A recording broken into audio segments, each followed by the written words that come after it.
everybody. Welcome back. This is the Nala Ray Show, and I'm your host, Nala Ray, and this is your co-host, Jordan Giordano. Guys, we're back for another episode. I'm so excited. This is literally our 4th episode. Yeah, it is. We did it. We did it. I know, like, honestly, the small accomplishments matter the most to me. I'm so excited to be here. I'm so excited for today's topic because you guys, you will want to watch this before you get married. Trust me. We know. Watch and listen to. Watch and listen, yes. Guys, make sure you do subscribe. That really helps my channel out and helping grow. Make sure you comment because I love listening and hearing and seeing what you guys are talking about and questions that you guys might have for the Nala Ray Show, whether it be for Jordan or I. We would love to answer your questions. So today's topic's a doozy, Jordan.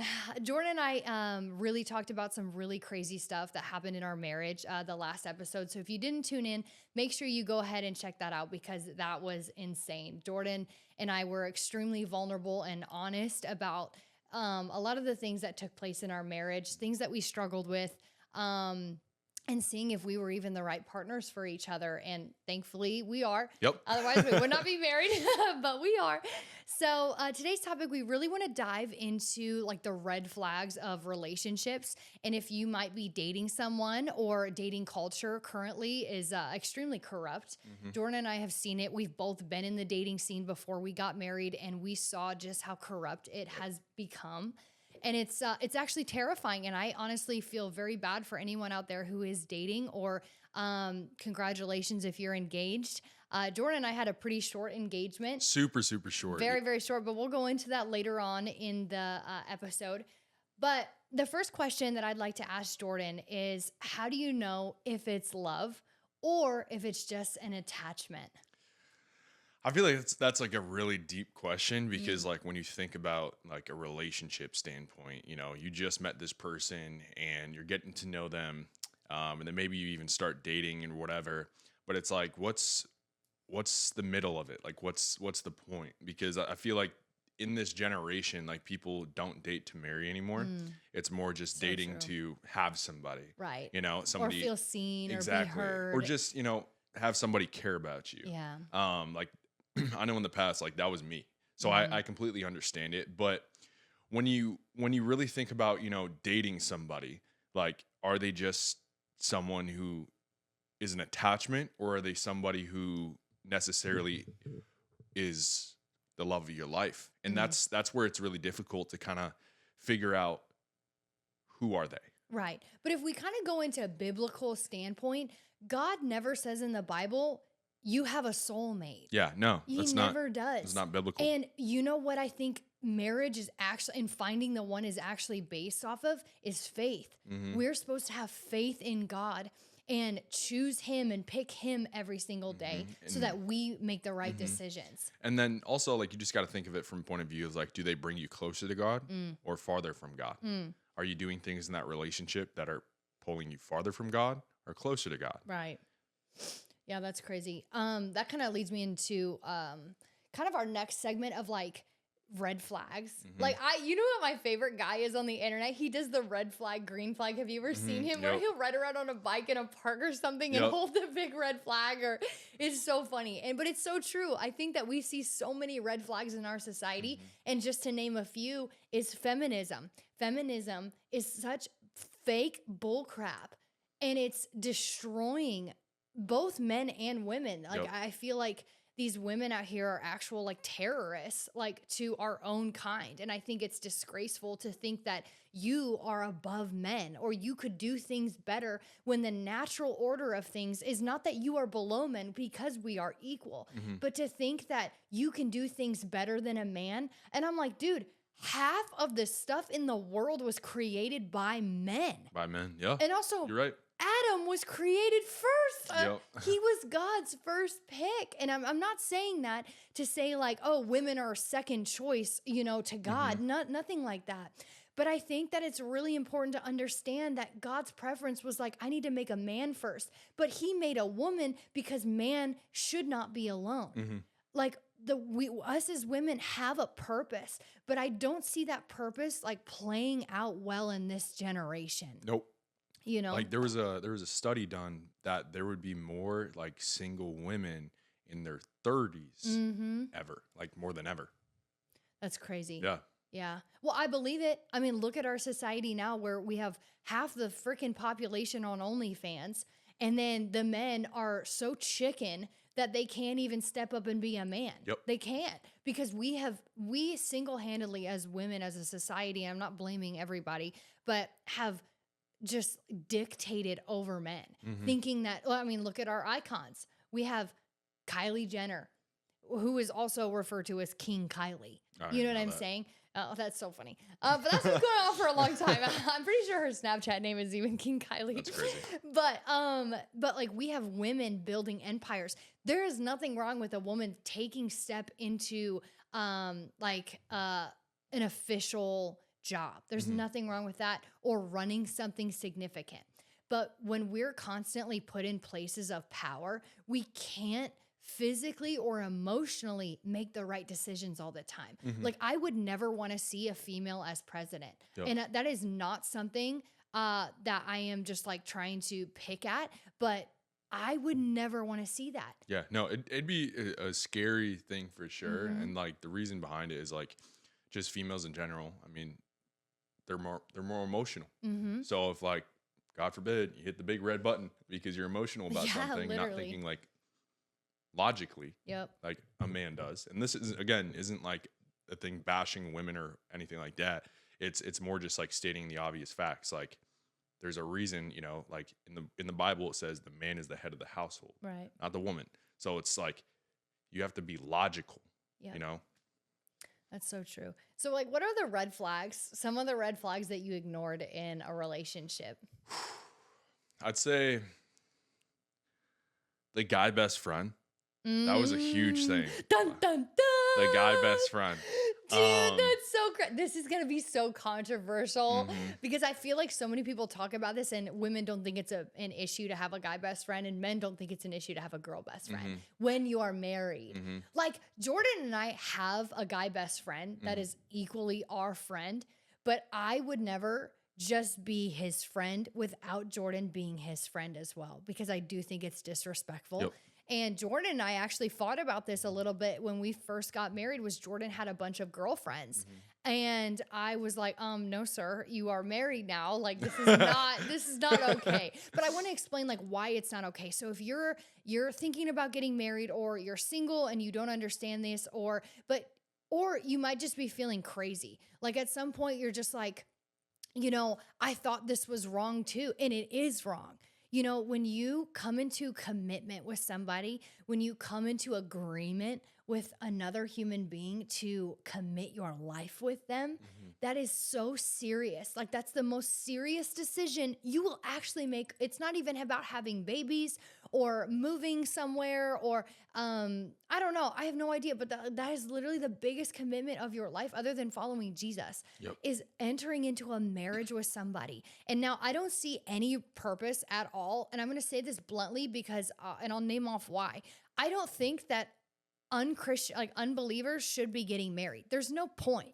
You know, you say it might be, for covenant's sake, but if the only covenant that we agreed to was under God. So if you are an unbeliever and you feel like you should be getting married, I'm going to tell you there's no point, because again, we dedicated and we voiced to God, we commit and we want to become one flesh under you.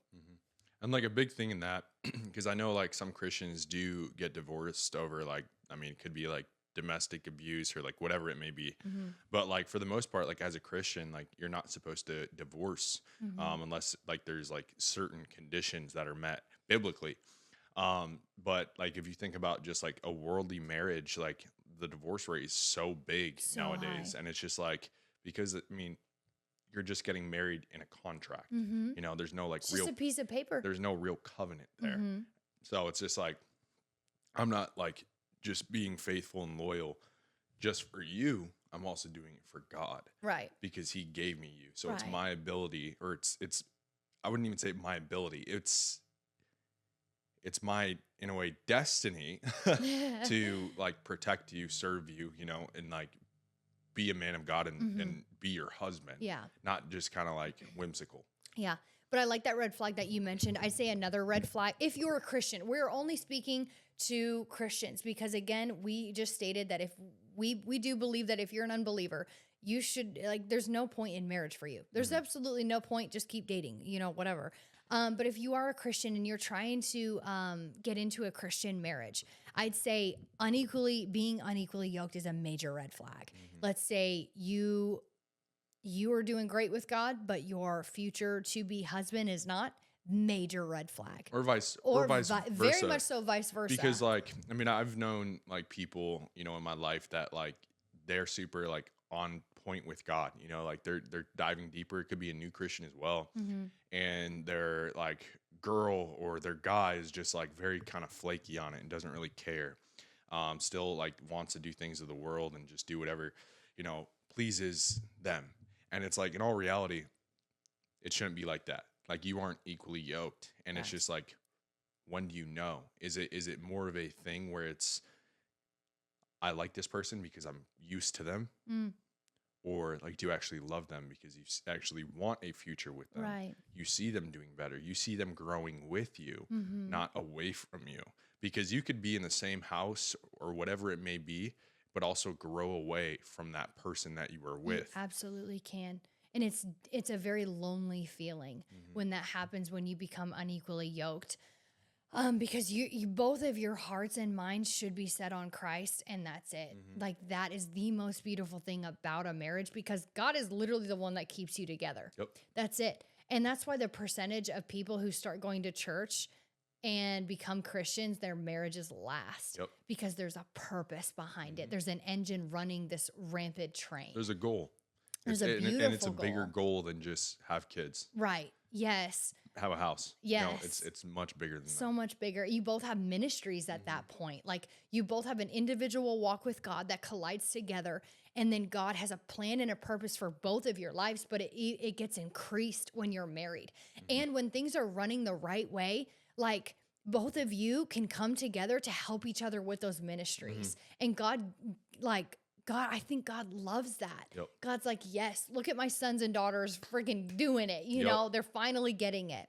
So this is a funny one where I want to kind of dive into, like, Disney romance, like TV romance, right? So what we see in Hallmark movies, what we see in Christmas movies, Disney's, like, with the princesses and the prince and the king and queens, like, that is all a fairy tale.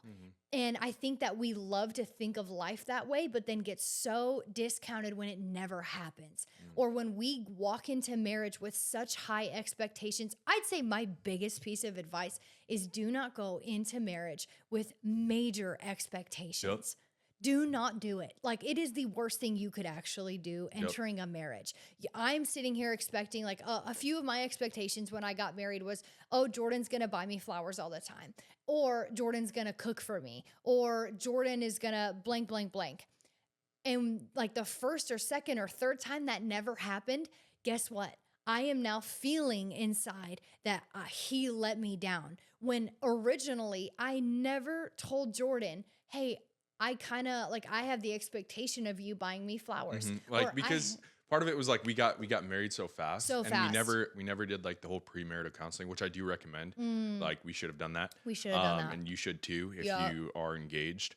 But, like, I had met my expectations too, but it's like some of those, like, weren't met at all. And, like, we would honestly get in fights about it. We did all the time. But the issue is, like, we shouldn't have brought those expectations in the first place without first voicing things that we wanted individually. It's true. So it's super important to have those conversations, because, like, in the beginning, like, you don't really think about it. You're not like, well, I want you to do this, and that's, like, how I feel loved or how I feel appreciated. It's more just like, all right, we're married now, we're living a life together. But in all reality, we got married so fast. So we were trying to figure it out all at once. And which is something, we don't actually recommend, is getting married extremely fast. Don't get married crazy fast. Without having a good, solid community around you. Because if you don't have that, like, we went through that. We did not have a strong community of people. And on top of that, I had just gotten out of OnlyFans, and the whole world, like, hated me and hated us. And so that was really tough. And I don't think you're going to have to go through that exactly, but just make sure that you have a good community around you. So from the top, like, don't ignore the red flags. Always voice your expectations. Do not marry an unbeliever. You cannot convert them. Jordan did not marry me when I was on OnlyFans and then I converted. Jordan didn't even date me while I was on OnlyFans. Jordan spoke the gospel to me. I got saved. I got off of OnlyFans. We dated, then we got married. Like, do not evangelate. Yeah, don't evangelate. That's Don't one thing do I it. want to say. Because you're like, oh, he's an evangelator. I really wasn't, because like He if was she didn't not. if she didn't get off OnlyFans and like come to Christ, because like we were just friends. Like she's not the one. We You would know what have I mean? never ended So up it's just together. like, because she was able to do all of that, I saw her like heart that was on fire for God, and I was like, you know what, this is who I want in my life. Because I think I've talked about it many times, but maybe not on this podcast, but others. Where if she's willing to give up like a doctor's salary that she makes a month, like think about that. Like I'm talking about like brain surgeon salary every single month. If she's able to give that up for God, I know a lot of people, I'd say the majority of people wouldn't be able to give that up for God. And the world hated her for it. They're like, oh, where's their money? IRS has it, truth be told. But They at do, the man. at the end of the day, it's like, that's who I wanted as a partner. That's who I wanted as a wife and a future mom, because And I a was friend. like, and a friend. She was my best friend. But it's like, if you're not willing to make the impossible sacrifice in whatever area, whether it's financial, or whatever area that matters to you in that moment, if you're not willing to sacrifice that for God, you need to get your priorities aligned. Agreed. Do you think that your partner should complete you? No. Expand. So no, like I'm gonna be honest. Like, so I feel like in a way, like God's the one who should complete you. Obviously, like your partner can like add to you, but they shouldn't be something that completes you, because like at the end of the day, if you're nothing without them, are you really anything to begin with? Like you have no base. That's You a have word. you have no value. You know, Yeah. reminds me of like that one scripture. It's like the house built on sand easily crumbles. Yes. So it's just like built on rock. God's the rock.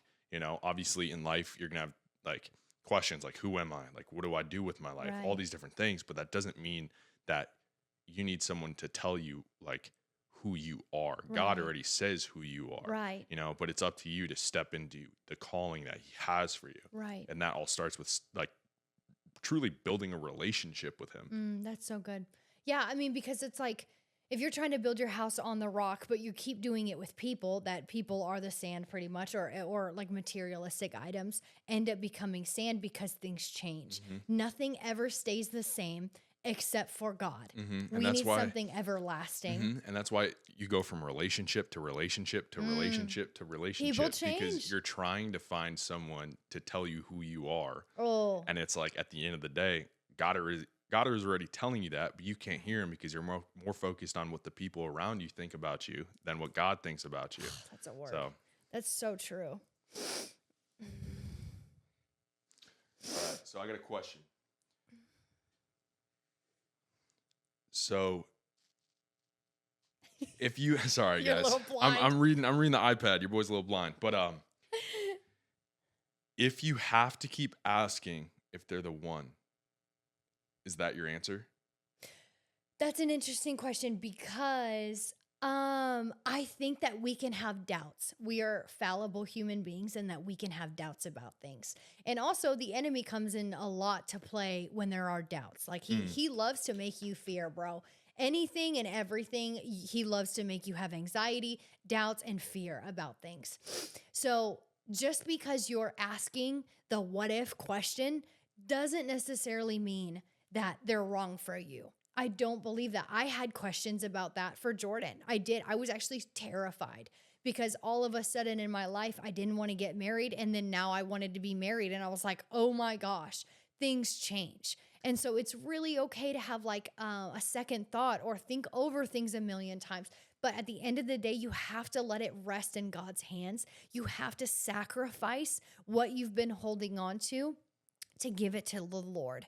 Give it to the Lord. Let him sanctify it. Let him make the decision for you. I have done that so many times where I'm like, God, I can't even think anymore. My brain is just going back and forth on all these what ifs. And I just need good. you to answer. And you will hear that answer so clearly when you just sit and spend time with God. People talk about prayer closets all the time. Where is your prayer closet? Is it your car? Is it your bedroom? Is it your kitchen? You need a place of intimacy. The Bible, I was reading in Matthew where Jesus was speaking to the disciples, where he's like, go into a room and shut the door and pray to your Father. Like, be intimate about it. God wants that from you. You don't need to be like the Pharisees and where they're clanging cymbals and shouting from the rooftops about their good deeds, because they've already gotten their reward for it. But we have to get in a place of silence and peace in order to hear the Father, because he is always talking. I truly believe that God is always speaking to us, but we don't often listen. So then when we're not listening to God, guess who we're listening to? The enemy. Oh, that's the fire. enemy can always, and he freaking talks all the time too, and it makes me so mad. But the way you silence that is getting alone with your Father. Oh, like if what I like to do sometimes when I'm having an issue, like this podcast room is my prayer room. I feel so comfortable in here. I feel like that truth is being spoken in here. It's like very powerful to me.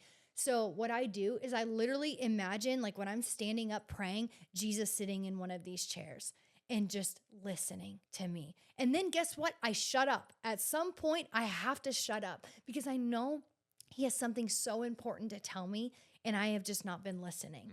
So yes, you will always have doubts, but the way to clear through those doubts and go to the other side and get that answer is being still.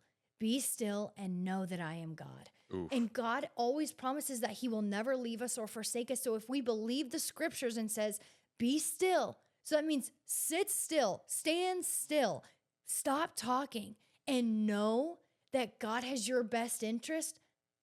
That's all you got to know. That's all you got to know. You got to look at look for the Beatitudes in your future partner. Look for fruit from the Spirit. Like it's okay if you don't see all of it. We're all growing and we're all learning. But I'd say like there's beautiful key things that you can look for in the scriptures, and that signify like, oh yeah, this guy or woman is who they say they are. Like I see the fruit growing off of them. They don't want to just go to a movie. They don't want to just lay around. They're working hard. I'd look for good attributes like, are they a hard worker? I love work ethic in a person. I think that's like one of the most attractive things. And work ethic, like you work so hard, like you won't even sleep. Like that's borderline bad, but I love it. I love it. He is a workaholic.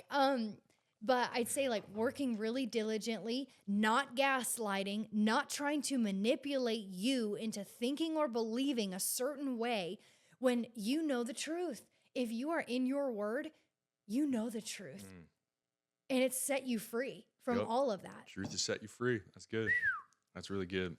I'd also say, the importance of, does my partner bear fruit? Like, and what is the fruit? Love, joy, peace, patience, kindness, goodness, self-control, and long-suffering. I mean, when you're thinking about your person, I mean, long-suffering is like the only one I think about.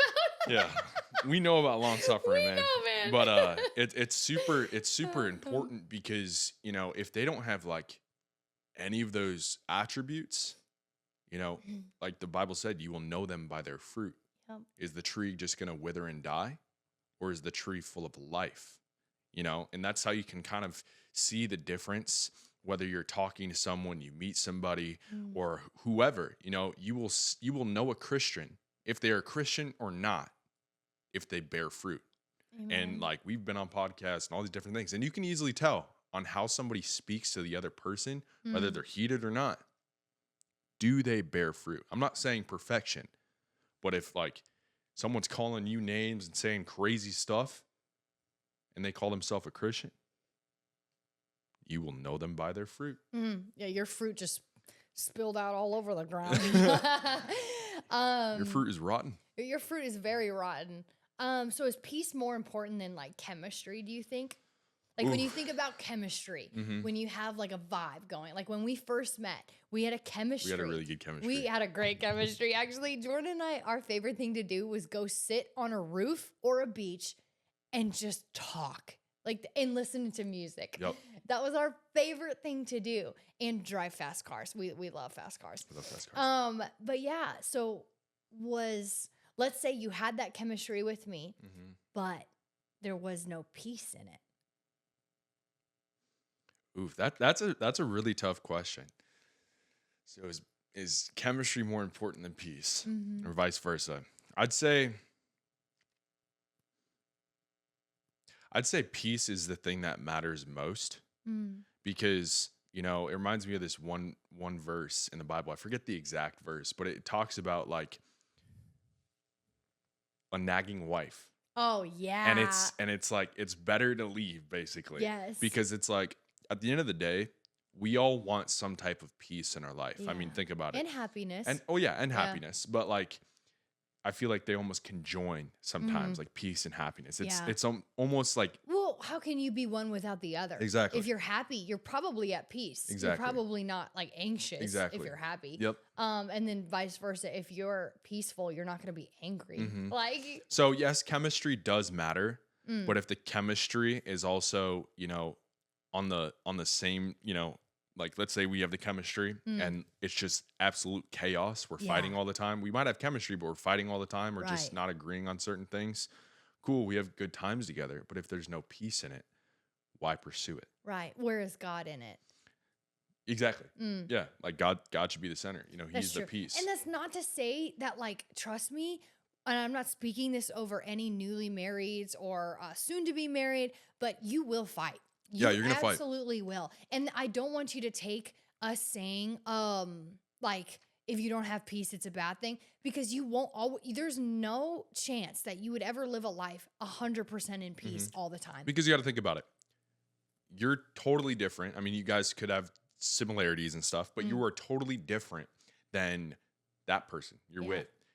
You're two people living together for the rest of your life. Yep. So and you're going to change. You're going to have to learn like what they don't like. Right. You're going to have to get over yourself. What annoys them, remove your selfishness, Yep. be selfless.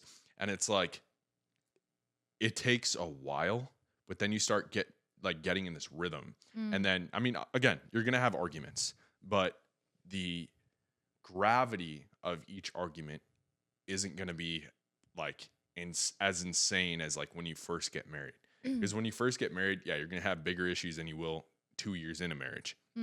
Because, I agree. Because it's just like you already worked through the hard things for the most part. Now it's just, the dumb things like, did you take out the trash?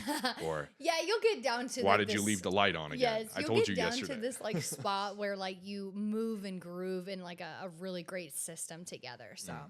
So question for you. Can you be in the right relationship at the wrong time? I think that has a lot to do with wisdom. I think that, let's say you're both in college. Is it potentially the right time to get married? Maybe not. Maybe not. Like, you know what I'm saying? Like there's a lot going on and a lot of people do like to wait or something. And college is just one instance. I do think it just takes wisdom. Again, that wisdom, like every answer I'm going to give you is always going to be like pointing towards God, because I think that we should always direct anything in our, like any situation and scenario towards Christ. Everything revolves around him, because again, we are his creation. So I think that there are times in life where you're like, man, I'd love to. So perfect instance, Jordan and I want to have a baby. Are we right now? No. Can we? Yeah, we could. But we want to have wisdom in this time and season in our life while we are building and growing things, like growing my podcast. Jordan is working. We're trying to get our feet on the ground a little bit more. We want to buy a house eventually. Is it wise to have a child right now? Probably not. But can we? Yeah, of course we could. So there's always going to be, I think, situations in your life where you're going to have to make hard decisions, but wisdom does have to take place, and that just comes with growing up. So wisdom is really all of it, because I mean, think about it. It definitely can be, the right relationship, but at the wrong time. Because I know people who like have dated in high school or dated in college, then they like went and like dated other people, and then like 5, 6 years, 7 years later, they end up like meeting up again, and then they get married. You Yes. know, I've heard of stories like yeah, that. it's It's crazy. crazy. But a lot of it is like maturity and what you It's said, true. wisdom. Because like when you're younger or whatever, sometimes God needs to work certain things out of you, because you know, if he Yes. gave things to you like a relationship too soon, you're gonna lose it. You're Yeah. gonna completely botch it. Mm. God's timing is perfect. It's so perfect. But I'd say the another really good key factor is when you pray, God tells us to be extremely specific Mm. in our prayers. Like instead of blanket statements, God, should I get married? Be like, God, who should I get married to? Mhm. What do I need to look for? Or God, tell God what your preferences Mhm. are. God, like even down to like the color of her hair. Mhm. Like I'm not kidding, and it's not like being a prideful thing, but God literally says to be specific Mhm. in your prayers.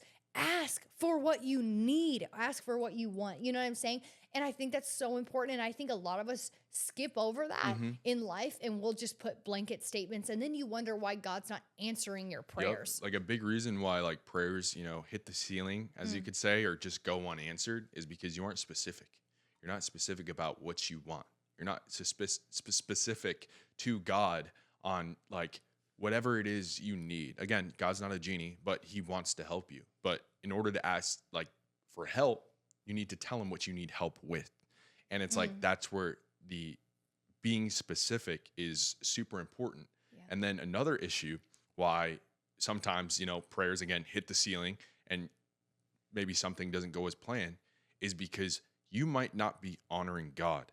Ooh. Because there could be a point where, let's say, you're sleeping with girls on girls on girls and you're trying to find a wife.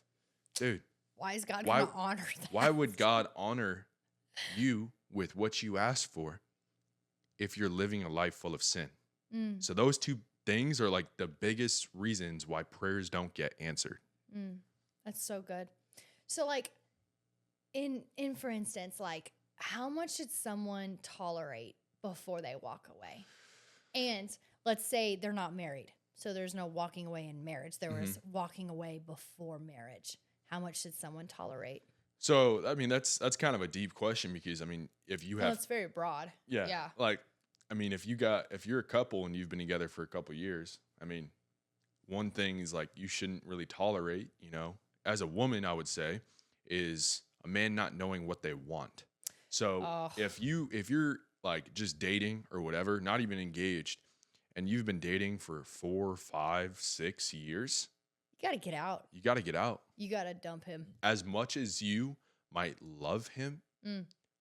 you got to think about the aspect of he's not yet ready.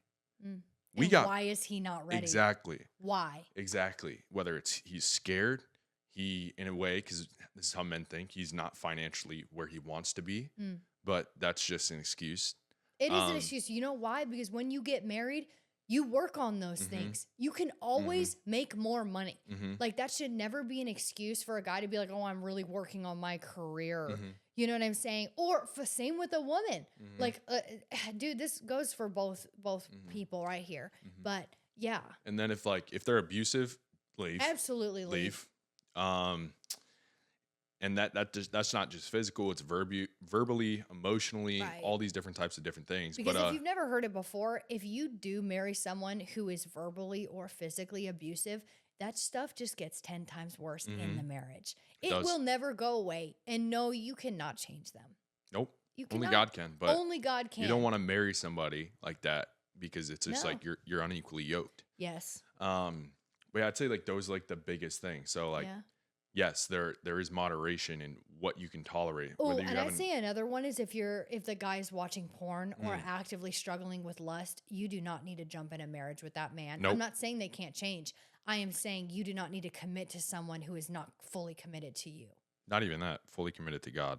Well, yeah, but they will never be fully Yeah. committed to you if they're watching porn. Yep, agreed. Same with a woman. I was actually pretty surprised to find out how many women actually watch porn. So, yes, like I'd have an open discussion about this and be honest with your partner, because it's like very hurtful to them if you lie to them. Very, very hurtful. So don't go down that rabbit hole. Do you think that marriage should feel easy?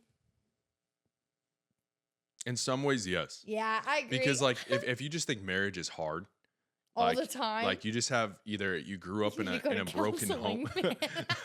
You either grew up in a broken home and you didn't have a good like outlet on what marriage actually looks like, right? Because it was like always your parents unhealthy. Weren't a good, exactly. Or like you're just a very cynical minded person. But in all reality, yes, like marriage should be easy in a lot of ways. Obviously, again, you're going to have your trials and tribulations with each other, but it should be easy because at the end of the day, you're marrying your best friend. Like if I were to think about my best friend who's sitting right here, or my best friend who's a guy, like we don't agree with everything, but he's still my best friend for a reason. And it's like same thing with her. We don't agree with everything, but she's still my best friend for a reason. Right. Because like at the end of the day, that's who you are marrying. You're marrying someone who makes you happy, who understands you, maybe not all the time, but understands you, is going in the same direction as you. And in a way, almost thinks the same way. It won't always be perfect, but almost thinks the same way as you. Because like, again, you two met for a reason. It's not like I'm dating the polar opposite. That's true. You know? I don't understand couples who do that. When they say like opposites attract. I don't believe that. I don't believe that either. I've in the past have dated girls who have been the exact opposite as me, and we'd never click. And it was just like, I was just like, this. Like, it's kind of like saying you were a Republican, I'm a Democrat. Yeah, you think we'd actually get married? Absolutely not. Absolutely not. But there's always like seasons of difficulty and emotional work that has to be done, like that groundwork. And it's so beautiful when you actually get to see like the fruits of your labor. Like, let's say you're working hard in this marriage, you're doing what you can, your partner's also doing what they can to help build this beautiful like family home. You know what I'm saying? At the end of the day, you get to like look at what you guys have done alongside God and be like, wow, like I'm so glad we made it through all of those storms. Yep. And I even reminded Jordan of that a few times when we were really struggling. Like, many times, actually. Yeah. When we were really struggling, I'm like, you know what, Jordan? It's kind of like a joke, but like not. And I was just like, it's going to be like really funny, like in 20 years when we get to look back and be like, oh, look how broke we were. Look how like we just ate ramen noodles all the time. Or look at like how we fought over stupid things like who's going to do the laundry. And now we're in this like incredible system of where Jordan does it, I do it, Jordan does it. You know what I mean? There's like just so much help and so much growth that's happened that I just like, I can see it. I can envision that. But it takes two, like absolutely takes two. And you're just going to be so thankful that you did the work, you know, early on versus so much later. I think of it, you know, to like break that down, the easier way of thinking, like think about the gym, you know, you could diet and not go to the gym. Yeah. You might see like good results, but if you diet and go to the gym, you're going to see way better results because you are putting in the full work, not just half-heartedly. So it's like she's putting in everything that she has. I'm putting everything that I have. And it's like it works. It blends. It actually goes a direction rather than just stays stagnant or goes inch by inch. Yeah. But I also think that, you know, there are seasons of there's always a time and a place where one of your partner might just feel really down and can't carry the load. 100%. Which is then why you might hear people say like, oh, it's my turn to carry the load because they can't. And then on my bad days, they carry the load. You know, it's very much a team mentality. Oh, it's such a team mentality. And if you have been living in this society as a single person, I am so sorry. Like I feel like they're like learning the wrong things because right now we have this massive feminist movement. We have men not wanting to be men. People aren't wanting to procreate. We've killed like over 70 million babies in abortion. Like, where is family? I want to say the number is bigger than that. It might massive. Not be, but it's like a genocide. No, it is almost. It is. So like that is what our society has kind of come to. But let's go back. Let's go back to the basics. Like this is a gentle but bold reminder that we don't have to follow people in this generation. Yep. Like, we don't. You have no obligation to try to act cool or look cool or do what all these other women are doing or do what these other men are doing. You have no obligation. Your only obligation as a Christian is to follow Christ. He tells all the disciples, stop what you're doing and follow me. Like, leave everything behind and follow me. That means everything. Like, I did that, and it was the best decision of my life. And guess what? God took care of me. There was not one day I went without food. There was not one rent bill that I couldn't pay. There was not one time where I didn't have a car. Like, God every single time provided for me because I dropped it. I left everything. I left everything behind just to follow him. Pick up your cross and walk. That's it, man. It's a heavy cross, but man, we can bear it with God's strength. Gosh, it's because God so will not possible. give you more than you can handle. Because, I mean, it's such a true thing. And there's times where I felt, I'm sure she's felt that, and I'm sure you have felt that, where it's like, this feels impossible. Yeah. But if you think about the most difficult thing that you had to go through a couple years back, you made it through, didn't you? And you're going to make it through this right now. Well, and then think, okay, compare your most difficult thing to Jesus's most difficult thing, and I promise you they do not even correlate. Yep. Jesus actually died. You are not dying. Well, you Tortured might be. and died. Yeah. But yeah, exactly. And bore the sin of the world. Yeah. All generations, future, past, present. So yeah. Sometimes that cheers me up on days where I think that my problem is just so massive, where I'm like, wow, like, how am I supposed to handle this? But then I'm like, wow, you know what? Jesus handled it all. Yep. He took it all. Do you think that, like, God could or would tell you if something's wrong in the relationship? Yes. Elaborate. So let's say your partner, is slipping up and falling into lust. Yeah. God can use the Holy Spirit to like tell you, like, hey, partner's doing this. Partner's doing that. Or you'll have dreams about it. Yep. Or I don't know. It's like, I've had dreams about stuff like that before. But also I know a few couples whose husbands have slipped up, and I'm not going to name any names because there's absolutely no shame on them because they have turned around. But I've known the women, and they specifically said, like, God gave them a dream specifically about what was happening because they prayed that God would bring anything in from the darkness into the light. And God always does that because we serve a God of truth and not lies. So I think that when we do try to hide something in the darkness, like beside our partner who's not doing anything wrong, it will always be brought into the light as long as, like, that other person is serving the Lord and, asking for wisdom. God says, ask and you shall receive.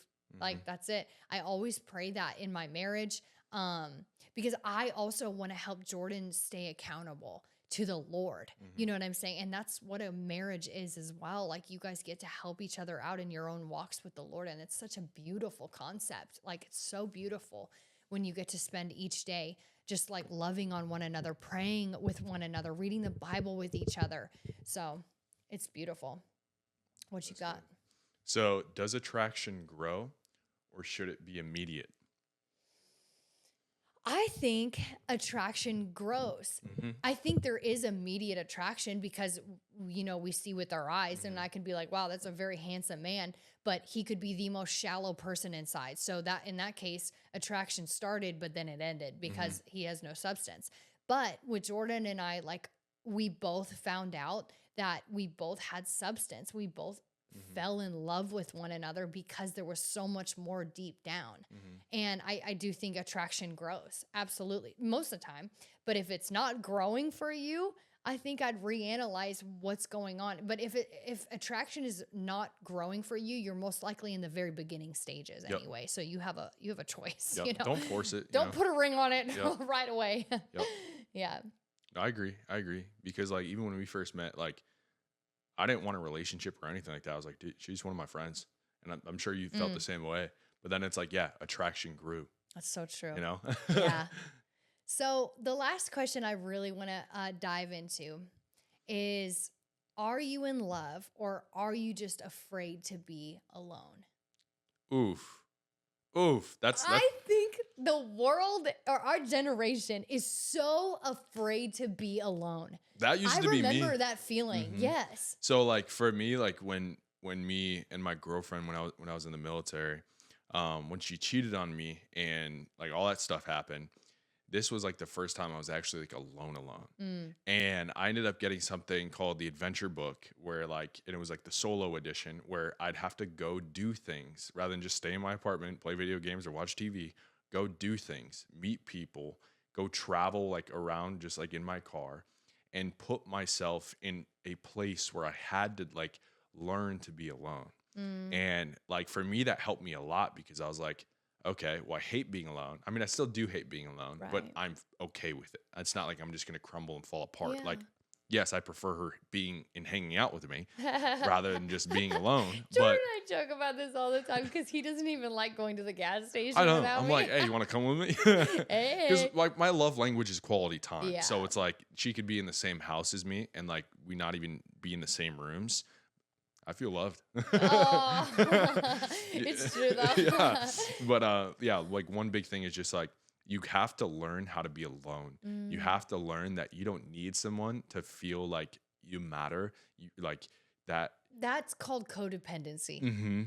If you feel as though you need somebody else there to just even maybe basically survive, that's codependency. And you might be one of And those that's people again unhealthy. who just jumps from relationship to relationship. Yeah. That's a big thing, you know. I mean, even if you were to ask, you know, someone you might start dating, be like, when was your last relationship? How many relationships have you been in? What was the you know? longest you've been in a relationship? And is it just jumping from relationship to relationship, back to back to back to back, like because they don't like being alone.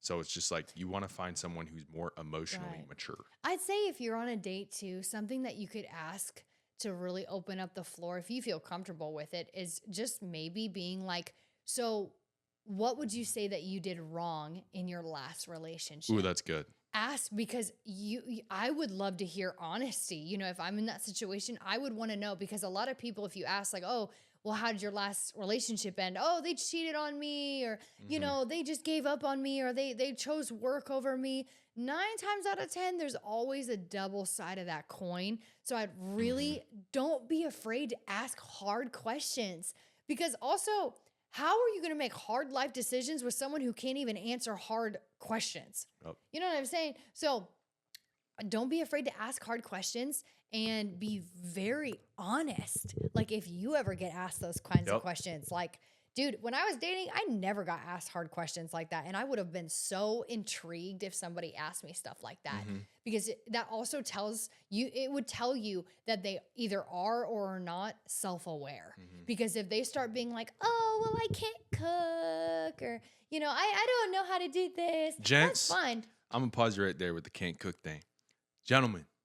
Ooh, Jordan's big on this. I am huge on like the wife needs to know how to cook. It's true. And ladies, if you don't know how to cook, you better learn.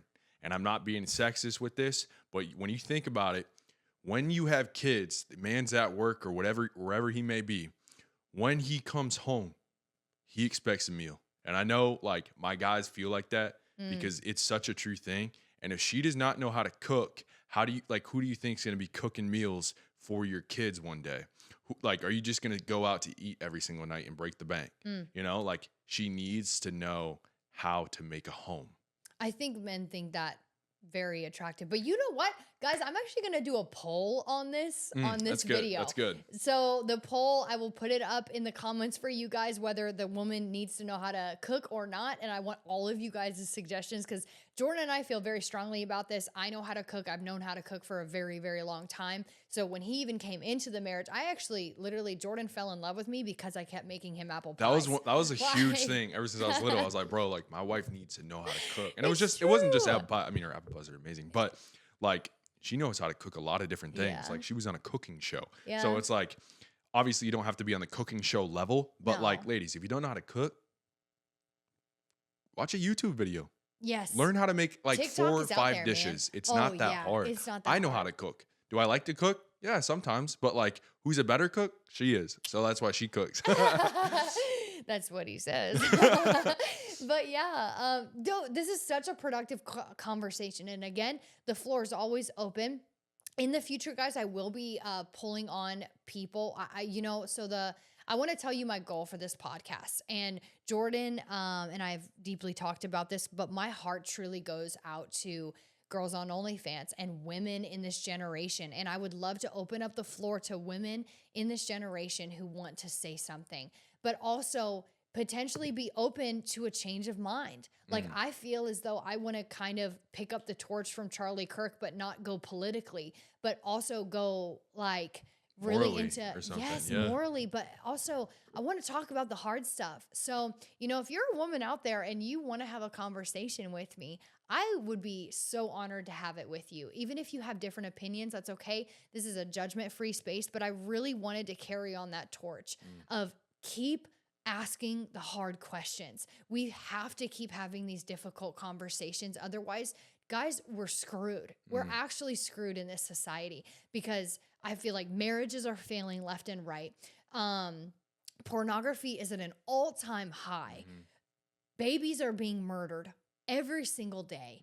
There's no more sense of family anymore. No marriage matters. What matters in our society is politics and money and what's going on in the Epstein files and what's going on with Candace Owens and all this crap. That doesn't matter, guys, because all the news that I feel as though we're putting in ourselves doesn't matter. The only news that matters is the good news, man. Oof. The only news that matters is the good news. And I kind of want to just end it there unless Jordan had ending comments. No, I mean, I couldn't say it better myself. Hey.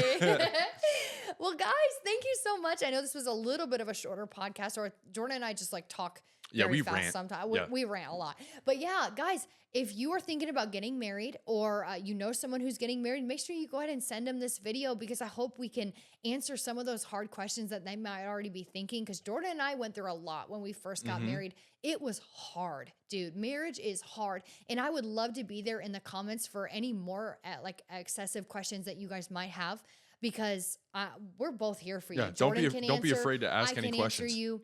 We want to be here for our community. We love you guys. You guys have supported us through literally. If you are still here, you are our number. You're an OG. You're the OG, bro. Because we've been hated for such a long time by so many people. So we love you guys. We thank you so much for coming and just lending your ears to us every single Friday. Yep. Guys, we have another podcast dropping next Friday, as you well know. I'm so excited, dude. Make sure you like and subscribe and comment. That really helps my channel out, and download the episode if you are on Apple Podcasts or Spotify. Guys, thank you so much. Have a beautiful Friday. Happy Valentine's Day, and we love you. Peace. Bye.